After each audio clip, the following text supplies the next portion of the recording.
Hey guys, what's going on? Andrew coming at you. In this one, we're going to talk about the current state of the world and why I'm pretty terrified and what I think that means for Sweden.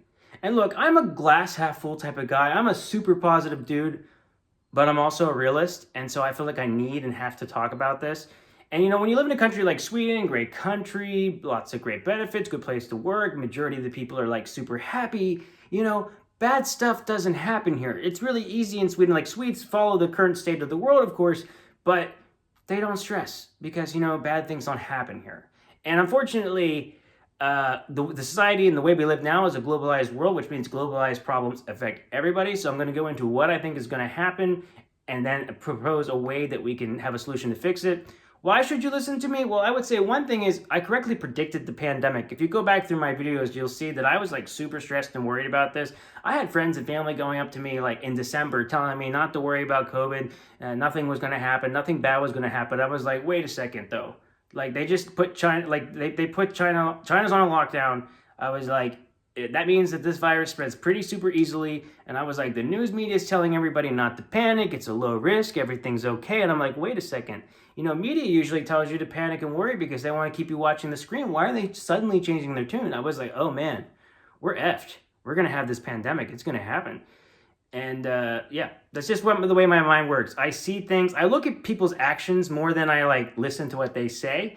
And like I said, I'm a bit terrified. So let's go into this. And then final thing is, okay, the US government told us that aliens are real basically, or UFOs are real. They don't know where they come from. Now, why do I say this? I'm not going to go into like aliens per se, but let's just say hypothetically, there's a bunch of aliens watching humans right now. I feel like they're kind of just checking us out, seeing what we're doing. Maybe they started checking on us like after we dropped a bunch of nuclear bombs that sets off some kind of alarm on their spaceship. They're like, hey, let's go check on these humans and see what's going on down there. I think that we are at this critical time. I think that probably if there is aliens in other life, every like intelligent being goes through a period of time where they're either going to destroy themselves or they're going to overcome a majority of their issues, and then they're going to go out and explore space and then make a bunch of space buddies with all the other aliens and like check out some really cool stuff. I don't know. I'm just hoping. Let's go into some of the problems that I see happening, and they're all interconnected. Let's go first thing. We thought that the world we live in is pretty stable, but what we saw was it didn't take much for the world to get destabilized. Let's just look at the United States. For example, the United States went from being like a pretty stable country to unstable in about 4 to 6 years, and that would be with our current state of politics, and then you add in this pandemic. And see, I think we have like societal problems because I think the biggest enemy to us is ourselves. See, I don't think it's going to be like Russia and the United States. I don't think it's going to be like Russia, China, and the United States fighting so much. I think it's going to happen from within and not just the United States. I just mean it could happen in any country, and I'll explain why. I think the biggest risk that we have is just how our society works overall. So I'll give an example. 70s, a while ago, there was like, I want to say in the 70s, there was like 5 billionaires. No, 5 billionaires, like not so many. And now we have hundreds and hundreds of billionaires. We might even have thousands of billionaires globally, but I'm just talking about in the United States. And I feel like you don't become a billionaire without stepping on some people and taking from some people. And I also kind of think, do you really need $1 billion? Like, is being a billionaire really that important if it means taking away from other people? So if you look at society, like what people were getting paid like 20, 30, 40 years ago, their money went a lot farther than a lot of our money goes to today. So I think the biggest issue here is not only are people getting paid less money for like the same amount of work, but there's fewer and fewer jobs. And to add into this, the pandemic. This pandemic has kind of got this ball rolling because the thing is, there are going to be a good amount of people that will never recover from this.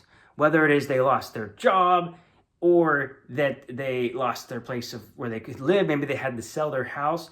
Because the thing is, there's a lot of people living in debt, right? And if you're already living in debt, whether it's the United States or another country, even Sweden, how are you ever going to recover from this hole? Because you were already in a hole and then suddenly the pandemic hit. And so this just leads to a perfect storm. And on top of this, the society that we have built where we have billionaires, we have people with little money at the same time. I'll just use it as Sweden, for example. Go into if you think like it's only happening in the United States, you're crazy. Go into any ICA, right? Self-checkout. I always try to buy like from a real human because I want to keep them working as long as I can. It's interesting because sometimes I've been in Sweden trying to do that and they like moved me over to the self-checkout and I'm like, dude, I'm trying to help you out here, man. I'm trying to keep your job. But you can see that technology is taking over. I mean, we already saw the effects of this with like car manufacturing and a lot of just manufacturing in general. And now we are seeing this more with the possibility of AI, with robots, that there's going to be fewer and fewer jobs. Now, there might be a solution to this that we can fix, but the issue is this. I feel like before we come up with a solution for these people that are losing their jobs, there's going to be this period of time where there's this middle class whatever country it is going to keep dwindling, and then the poor, like the very, very poor, is going to keep going up. Because I think before we can come up with a solution, it's going to be kind of dark, and I think it's going to be 5, 10, 15 years of maybe this pattern happening. And I think that the pandemic probably triggered this. And I don't really think that countries are going to be able to just overcome the damage of the pandemic. I think that unfortunately, 5, 10, 15, 20 years from now, we're still going to see the effect on this pandemic for society. And there's going to be a large group of people that never recover from this. Now, what happens from this, or what I think is the biggest risk from this, is some type of class warfare. If you look at the United States, for example, and you look at the different movements, the different protests in the United States, it's very easy to see that there is a lot of social unrest. And we can see that there's a lot of social unrest in Europe. And I feel like a lot of it has to do with basically everything I just said right now. And unfortunately, a lot of times people that are in power are greedy. And are the people in power that are greedy, are they going to think about how to stop this from happening? Or are they going to think about how to save a buck before it's too late?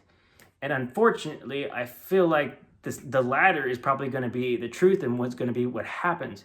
So I think that society within could collapse, because I think that there could be uprising of people and with that doing this. And first of all, I'm not giving any political opinion. I'm not saying capitalism is bad. I'm not saying that communism is bad or good. I mean, I'm just kind of just seeing the world and just explaining things here, that the potential is, the biggest risk isn't really nuclear war or world war in that sense. It's from destroying ourselves from within. And yes, if there's a social unrest, some type of uprising that happens or whatever, like, yes, then let's say it happens in the United States, let's say it happens in Russia or somewhere else. Yes, those countries have nuclear weapons.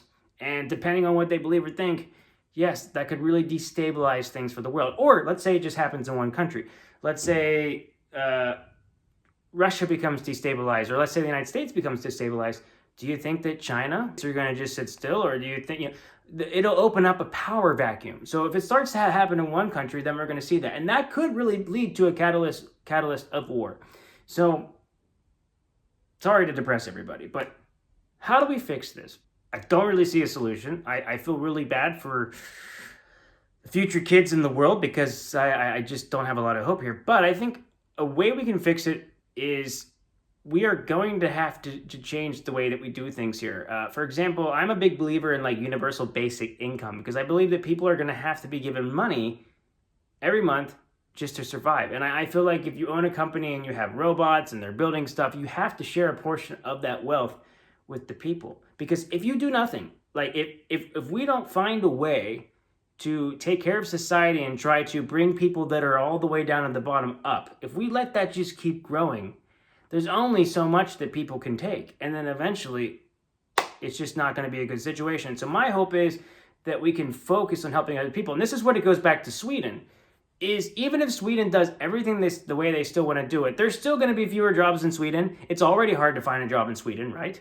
I think a lot of people would agree with that. There's going to be fewer jobs. So even the great benefits that people have in Sweden, you're going to have more people going unemployed, which is going to just stress the system here.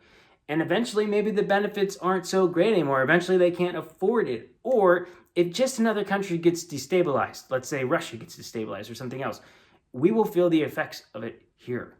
And it will affect everyone. So this is a global problem as far as losing jobs. And even the safety net that we have in place here is at risk for this reason. And so we have to be proactive here and find solutions, and not be just taking our time and doing nothing and waiting for something to good. And like I said, if billionaires are in charge, I'm not so hopeful they're going to think about everybody's best interest. So that's what I think is the biggest risk to the world. And I really feel like the pandemic could have unfortunately triggered this. And I feel like the next 10 to 20 years is going to be really critical and important for us as a society. And I'm very hopeful that we can overcome it, that we can realize. I'm very hopeful, for example, the United States learned, hey, there's a lot of social unrest in the United States. We got to take care of our citizens. If we don't take care of our citizens, we're not going to have control. We're not going to have order in our society if people aren't happy, if people can't afford to live.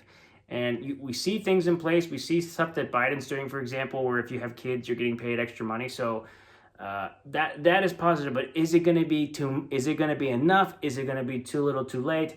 And I still see everything else rising in price and rising in price and rising in price. So, sorry guys, to be the guy to say it. But what do you guys think? Am I right? Am I wrong here? What do you think do you agree with me that it's hard to find a job in Sweden? Do you see some of the things I'm talking about also affecting things in Sweden? Please let me know. And I'm looking forward to reading the comments on this one. And I hope everybody has a great day. I hope you go out and enjoy the sun. I'm not trying to stress you out too much, but I just think it needs to be something that we are aware of and we see so that we can push our politicians to make good decisions in the right time so things don't get bad, so that our children and our children's children have a wonderful future on this planet. All right? All right, everybody. I'll see you. Take care. Hej då.